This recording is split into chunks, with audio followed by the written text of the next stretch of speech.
Memorize with good consistency. Now, no one ever built up muscle by going to the gym one time. No one ever built up muscle by going to the gym one time. No one has ever built up a memory for Scripture and an ability to memorize Scripture by remembering or memorizing one verse. They've seen it a lot. Now, I remember years ago, I had a 2012 Ford, or not Ford, I'm sorry. It was a 2012 Volkswagen Passat. A great car. I actually own another Passat, and 2017. I sold the 2012. I liked it so much. It's just a nice car. And I remember after having it for just a short period of time, the front headlight went out. And I called the shop, and I said, hey, shop, I said, this is the deal. And they asked me a few questions about it. And I said, no, this is just how it happened. Just went out, blah, blah, blah. And they had said, okay, well, let me get your name and number. And we'll schedule in. We'll order the part. We'll schedule. You come in, and we'll just replace it. It'll take X amount of time. Okay. So I go in there. I drive into this Volkswagen dealership in northern Illinois. And they fix the car, they get it all taken care of, and they say, Mr. Huss, your vehicle's ready for pickup. And I had to ask them.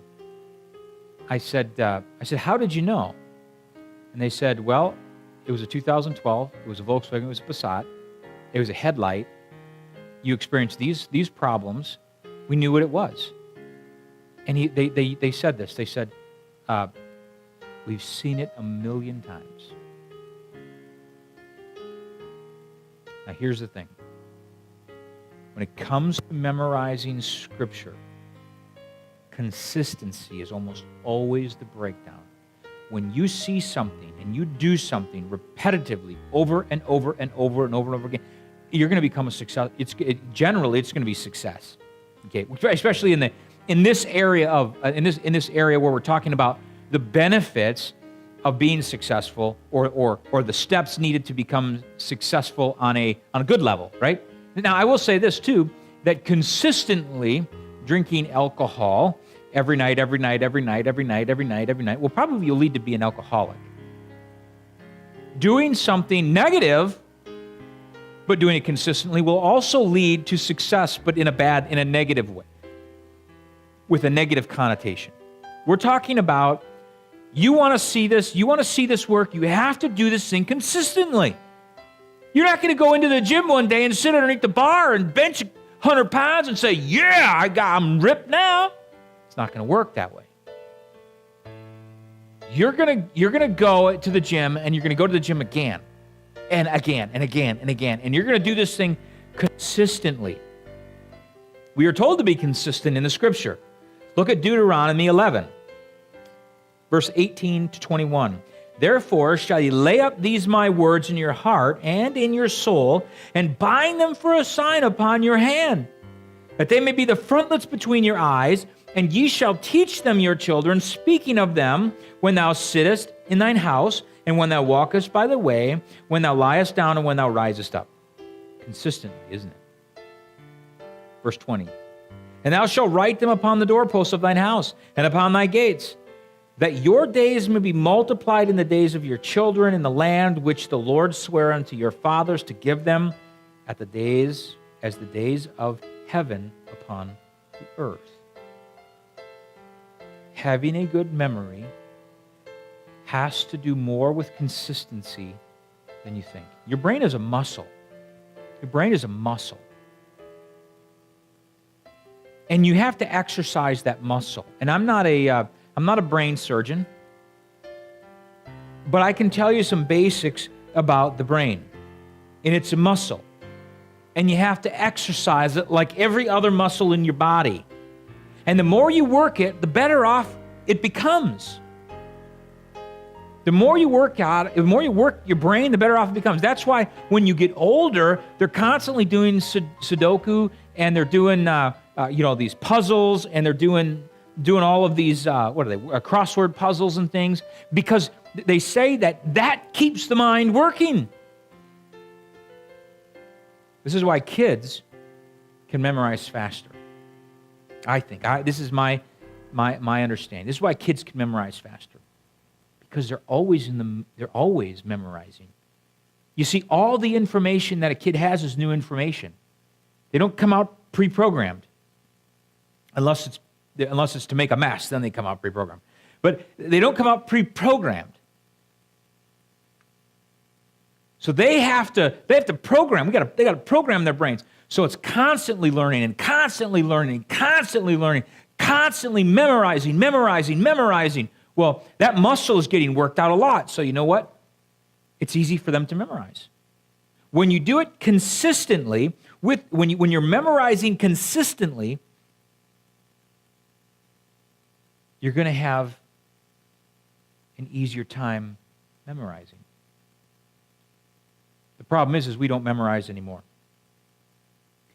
We don't memorize anymore. We have our cell phones, and we used to have to memorize the phone number, right? We used to have to memorize the phone number, and now you just plug it into your favorites, and all you have to do is read a name. You have to remember where it is on the phone. Is it one or two? And generally, you just scroll through, and now you can put pictures. So you can take somebody's name, and then you snap a picture of them, and then you just look at the picture. So as long as you remember what they look like, you don't even have to wonder, is that a 1 or 2? And you got like the flip phones, you'd flip it open, you have to hold down the 3, and then it would call. You don't have to do that anymore. See, with us, we've come to the point we're not memorizing anymore. We're not having to use our brains like we used to have to use them.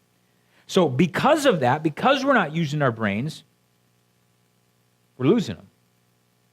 If you don't use it, you lose it, right? And that's how it is with Bible memory. It's easier to memorize when you've been doing a lot of memorizing. Now, as a subset of memorize with good consistency, there's 2 things I want to mention. First of all, memorize having a good goal, and secondly, memorize having a good reason. Okay, first of all, generally speaking, nobody sets out to memorize the whole Bible. Not generally.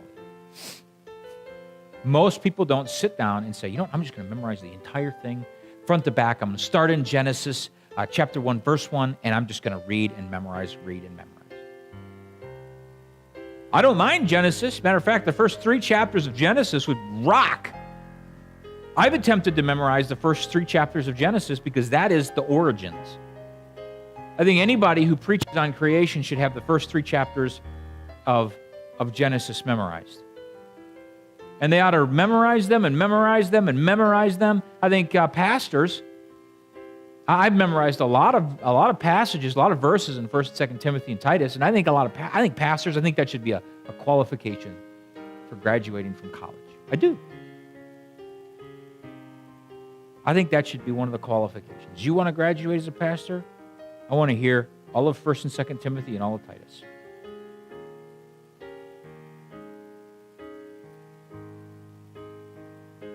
Now here's the reality.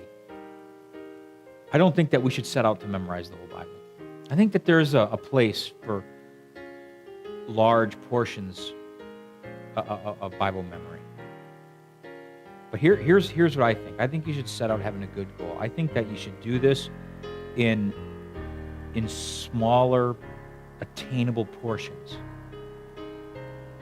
I think when we sit down to memorize Scripture, we should have a goal, a good goal, but not a goal that is impossible. I'm going to memorize all the Psalms. People say, I want to memorize Psalm 119. It's like, you realize that is the longest psalm in the Bible, right? I mean, it's like the longest chapter in the Bible. That's a lot to memorize. That's a big, big goal. That's a very heroic goal. And we have to be very, very careful. Momentum has its value. Well, here a little, there a little. That's how we learn.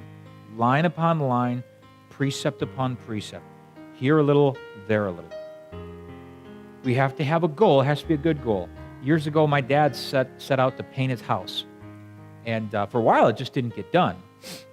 It didn't get done because it was a big house. He could buy a new house if he wanted to. But he didn't. He just says, I want to paint my house. And then you look at the house, and it's like, pretty good house, pretty good sized house. So how do you paint a house? Well, the same way you eat an elephant, right? One bite at a time. So someone told them, they said, here's what you need to do. Paint one side of the house this year, one side of the house next year, and then just kind of keep working around. In 4 or 5 years, you'll have painted the house, and then in a couple more years, you can start the process over. That's legit. That's a legit process. I don't mind that at all.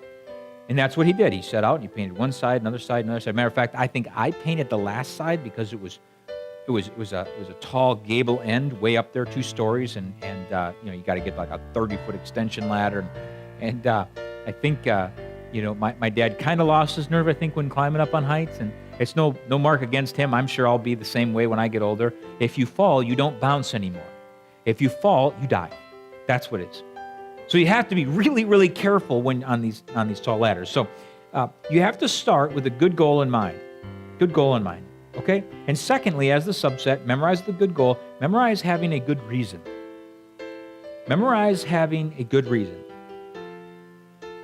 Because memorizing for the wrong reasons won't help you to be consistent. And if you're not consistent, it's not going to help you to be a happy Christian. We're trying to develop a habit. So memorize with a good reason in mind. Memorizing to impress people is not a good reason, because when there's nobody around to impress, you won't memorize anymore. Memorizing to overcome one addiction in your life or one struggle, stronghold, whatever it might be, is not a good reason, because as soon as you overcome that, you won't memorize. Now, if that's the starting point, if that's the baseline, then let it be so. Then do it, and do it to the glory of God. I think that's fantastic. But memorizing should be done consistently, and you got to figure that one out. I mean, to some extent, we're all accountable for ourselves to God, for ourselves. So you got to figure out how it is that you're going to be accountable, and how it is that you are going to build a very, very, very consistent life of memorizing. You got to figure it out.